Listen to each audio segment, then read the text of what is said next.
Every club. Every day. The Global Sports Podcast Network. Hello and welcome to the Daily Fulham podcast. Thank you very much for being here. My name is Gavin and today I am looking back on the weekend's game as Fulham went to St James's Park and came away with the 3 points to inflict the double over the Geordies for the first time in the Premier League since the 2008-2009 season.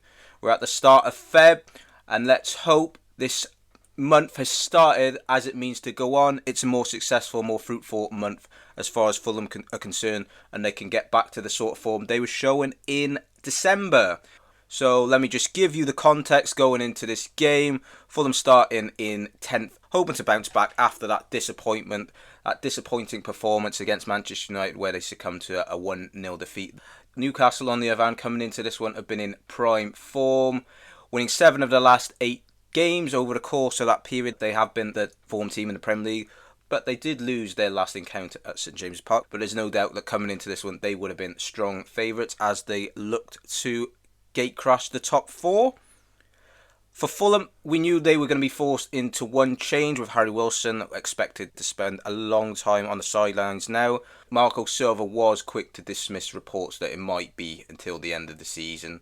He's hopeful to have him back at some stage, but what we do know is that he's going to be out for the foreseeable future. And it was a chance for Adama Traore to come in and stake a claim of his own. Good to see that Adama Traore started this game on the right-hand side. It's where he should be playing. It's where he operates best.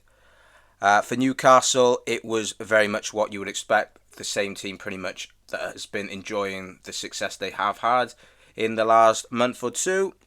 And they started the game the better of the two sides. Really early chance for them, which initially comes from the right where Jacob Murphy crosses into the informed Alexander Isak, who miskicks it, but it eventually comes out to Anthony Gordon on the left side. He twists and turns Timothy Castagne, manages to get his cross in from the other side, which Bruno heads over. He should have hit the target, but it was a frantic start for Newcastle, as you would expect, given the form that they are in. But after the first initial foray for Newcastle, Fulham were able to take the sting out of the game. Some controlled possession, keeping the ball pretty well. I did mention in the preview how it was going to be a physical battle at times with the nature of some of Newcastle's midfielders, and that was no different here. Joe Linton was making his presence known right from the start. Several fouls, and as is the Joe Linton way, there's several fouls and there's no booking at all. Very frustrated Marco Silva making his feelings known about that, but he was up to his usual tricks, Joe Linton, and the referee for some reason was unwilling to give him a booking. Despite that, Fulham had 2 bookings of their own in the first 20 minutes, Anthony Robinson and Joachim Andersen. So getting 2 of your back 4 caution in the first 20 minutes in St James's Park isn't recommended. And I mentioned Anthony Gordon, and obviously we're aware of the threats he has. He has blistering pace, and it was a real battle for Timothy Castagne, and he was struggling to live with him at times. First shot on target, though, it does come from a surprise source. It comes from Fabian Schär, who plays the ball into Joe Linton, who slips it to Guimaraes. And then Schär follows his initial pass. He's in the box, but Leno's able to close him down and smother his shot there. I felt like Jimenez, when he was getting the ball at times, was pretty slow, pretty laboured in his decision-making. There was chances to get shots away, but he was resisting that and ultimately led to nothing. Several crosses were coming into the box from both sides, but they were pretty aimless, and it was food and drink when you got a big guy like Dan Burn occupying the 18-yard box, the 6-yard box. Any wayward crosses, you'd just be happy to head out, kick out all day. But all the good stuff, all the threatening bits of play was coming from out wide from both sides. It was pretty congested in that middle of the park. We got to the 35th minute and then it all of a sudden sprung into life. We were very close to one of the goals of the season from Sandro Tonali. It's a cross from Isak which gets headed out a couple of times and the ball comes to Tonali. He's fully 30 yards out and he unleashes a wicked shot on his right that goes from left to right and smacks the crossbar. A tremendous effort for Tonali there.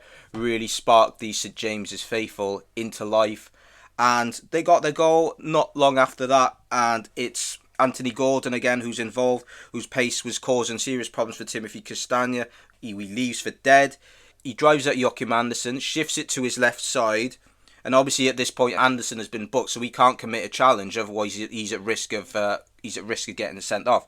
but he finds space to deliver a cross from the left. He drives it in low. Bassey manages to get a foot to it, but it falls perfectly to Jacob Murphy, who can't miss from close range. 1-0 down. It's about showing resilience and a bit of fight and a bit of ticker to not go under at that point. And whilst they were struggling to fashion opportunities, they needed to make sure they got into the break.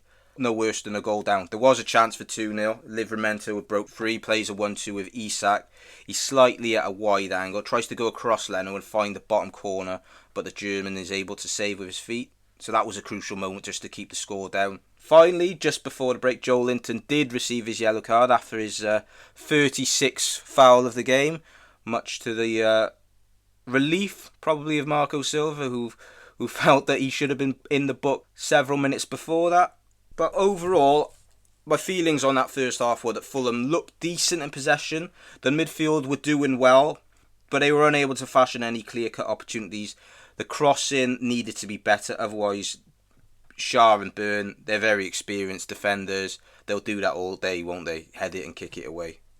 That rounds off the action for the first half.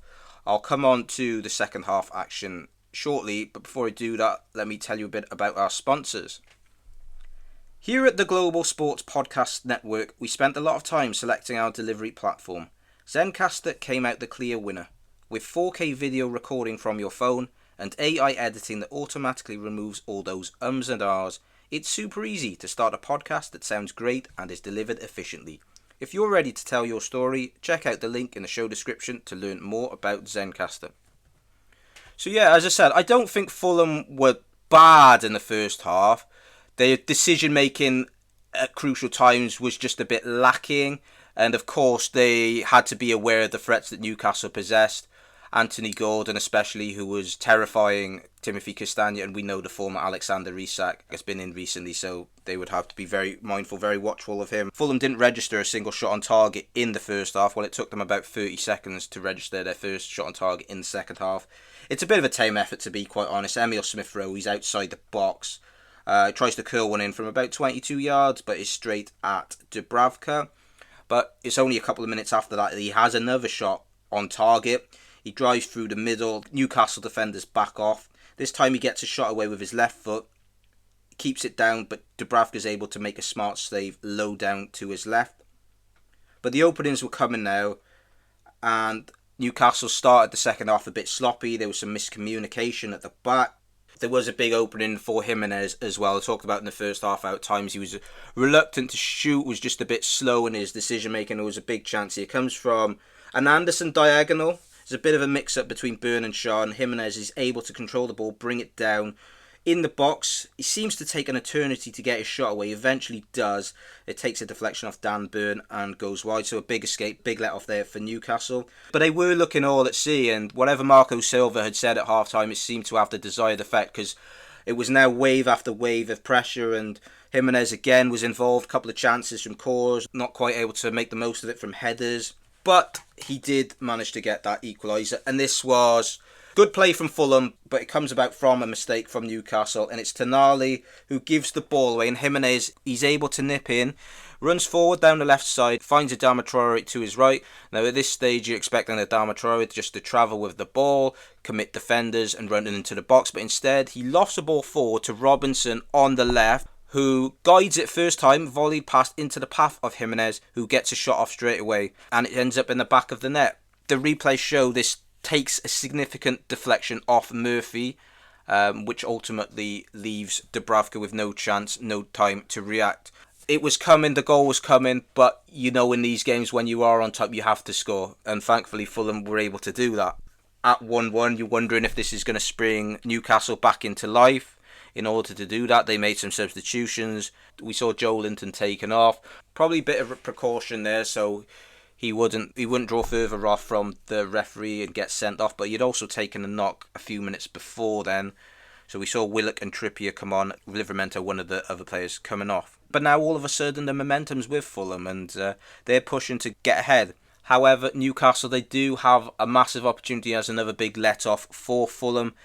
Isak again drifts out wide, he's on the right, he gets a low crossing, and then Joe Willock, who's just come on, I'm not sure how many touches he had until this stage, but he's free, he's vacant in the box, and he seems to have the simplest of tasks, just to meet the cross, get some contact on it, and tap it in for 2-1. But I don't know what happens. It's almost as if he dummies it, or he just takes his eye off the ball, and I wouldn't even call it an air shot. It's just the ball goes between his legs before he has time to get his shot away. And yeah, it's a huge pivotal moment in the game, and a big opportunity that Newcastle had squandered.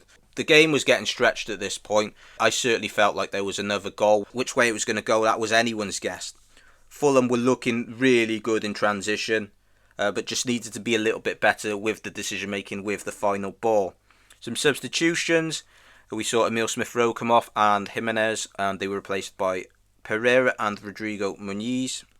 Woodwork was hit for the second time by Newcastle in the game. It's by Alexander Isak. This time he's played in by Willock. He's on the left side of the box. Tries to curl one in the top corner, but he's agonisingly denied. So Fulham getting a little bit of luck there. Penalty claim shortly after that for a handball on Castagna, but it comes off his chest. And the game was on the knife edge. Newcastle now had a foothold in the game, but Fulham were looking lively as well. Some substitutions for Fulham. We saw Sessegnon come on for Iwobi. Sessegnon, of course, scored twice. The last time Fulham won at St James's Park.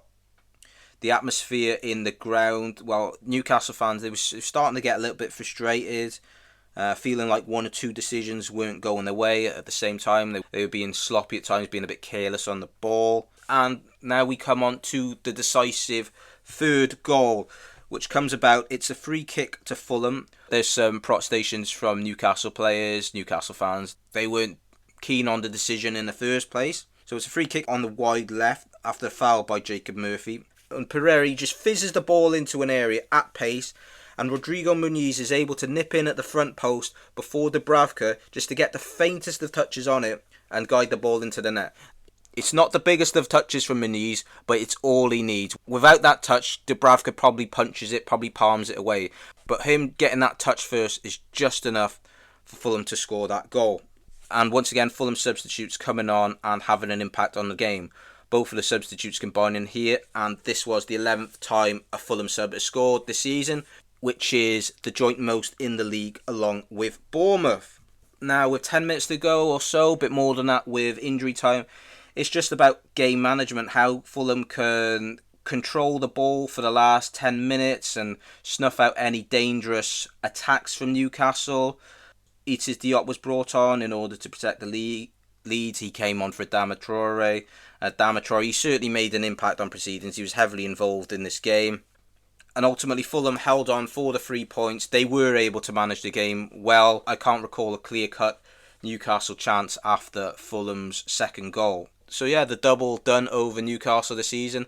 It's another game where Fulham have gone away from home against one of the teams at the top of the league, vying for Champions League, and they've been successful. And you just get frustrated, don't you, with some of the inconsistencies, the flat performances at home we've seen, the results against some of the teams in the bottom half. But then on their day, they've shown they can go away to tough places like St James's Park, like Anfield, like Stamford Bridge, and they can very much hold their own. And it was a testament to their character as well that they were able to come from behind and win this game. They've done that. That's 3 times they've done that this season now, and they've done it twice at grounds they don't historically, well, at least recently, haven't had great success at Stamford Bridge and St James's Park. So after the disappointment of Manchester United, really important to bounce back here and not just feel sorry for yourselves and let the season meander now. And yeah, that was a great win, and I think based on the second half performance, it was thoroughly deserved.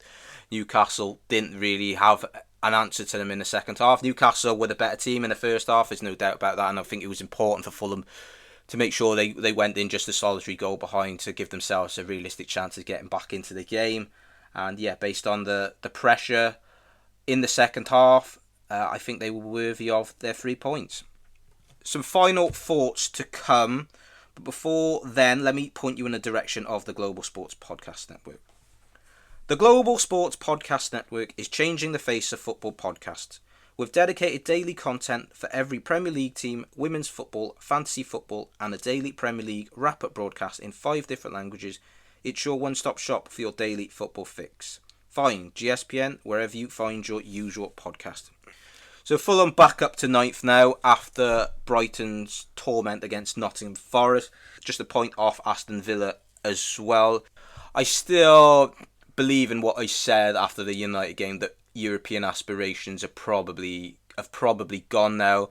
It's not insurmountable, the difference they have. They're only 4 points, 5 points off some of the teams ahead of them. It's just the inconsistencies and what they've been unable to do this season is string wins together. When they have had a good result, it's kind of followed an indifferent result, or they've just lacked that bit of momentum, which has ultimately not quite propelled them up the table to where maybe Marco Silva feels they should be. But on to 36 points now, and I've said it a few times about breaking the record points tally now, and that there's every chance that they can do that, and they've just created a bit of distance for the teams below them, so a top half finish would mean success as well. And it's funny, isn't it? It's the final day of the transfer window. If Fulham had lost again there, you could imagine there'd be so much clamour now to bring in more players. The desire to bring in more players would be greater, with the results being a contributing factor, but a good win at St James's Park, and it changes the perspective so quickly, doesn't it, in football?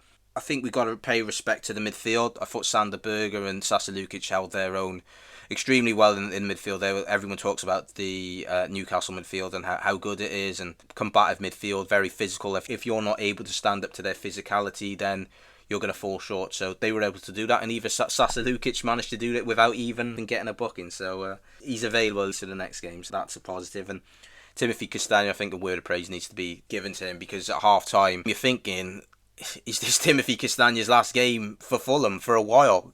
Because he was being tormented by Anthony Gordon, but in the second half it was a lot stronger display. And Joachim Andersen as well is a player we haven't seen the best of in recent times, and as I said, he got booked early on in the first 20 minutes, so it's difficult from that point on. Was culpable as well for the Newcastle goal, but again, a lot better second half from him. Redemption for Raul Jimenez, isn't it? Getting his goal, albeit a bit of luck, but you need that slice of luck, don't you, at times? Fulham didn't have it last week with Martinez's goal for Manchester United.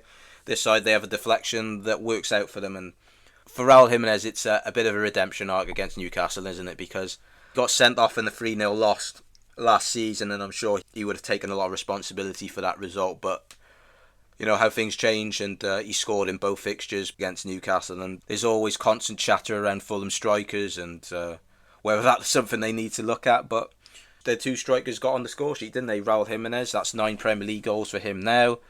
Rodrigo Muniz, he comes off the bench and he can make an impact in games. Anthony Robinson as well, that's a milestone for him, that's his 10th assist of the season. The first time a Fulham player has done that since Steed Malbronk, so every chance that he can add to that tally, and he's only behind Mohamed Salah in that now, so which shows the level he has taken his game to. For Newcastle and Eddie Howe, I guess they'll be wondering what went wrong, because they did look quite comfortable in the first half, and then in the second half it changed completely, and they weren't able to match Fulham. It's a blow for them in their fight for the Champions League. Obviously they got a big game coming up in the League Cup. Every chance for them to get back to Wembley, secure a trophy for the first time in a long time. So it is a setback for them. A game a lot of people would have expected them to win, but they're still in the mix, and I did fancy them for top 4 at the start of the season, and I still think they'll be thereabouts. Teams are going to lose games. Unless you're Liverpool, all teams are going to lose games, so it's how you react, it's how you bounce back from that. And on the flip side, Fulham have done that well this season. When they have suffered setbacks, they have tended to bounce back, react well to them, and they were able to do that here. So yeah, the resilience shown to come back there, you got to hand it to the players, you got to hand it to Marco Silva. It is the final day of the transfer window. No ins or outs yet for Fulham. It's been a very quiet month for most teams. We will see more action on the final day, and Marco Silva in his pre-match presser expressed the need for a replacement for Harry Wilson given his injury, and a right back. There'll be loads of names linked during the course of today, some of them with more credibility than others. We'll see names pop up at last minute, and we know Tony Khan likes to do business late on, doesn't he? So I think Fulham will get a couple in. He'll probably get those targets. What names, I'm not sure. I would be absolutely amazed if Fulham don't do anything at all. But I do think there'll be 1 or 2 outgoings as well. Probably maybe 1 or 2 youngsters, and someone like Carlos Vinicius I can see leaving. Maybe just on loan. But yeah, there will be transfer activity throughout the day. A little bit of a break from league action now, as Fulham will turn their attentions to the FA Cup and to Wigan Athletic. that'll round things off for today's Match Review Monday. Very successful weekend for Fulham. I will be back with a little preview to the Wigan game, and I'll be recapping the final events of the transfer window. So do join me for that. See you next time. Every club, every day. The Global Sports Podcast Network.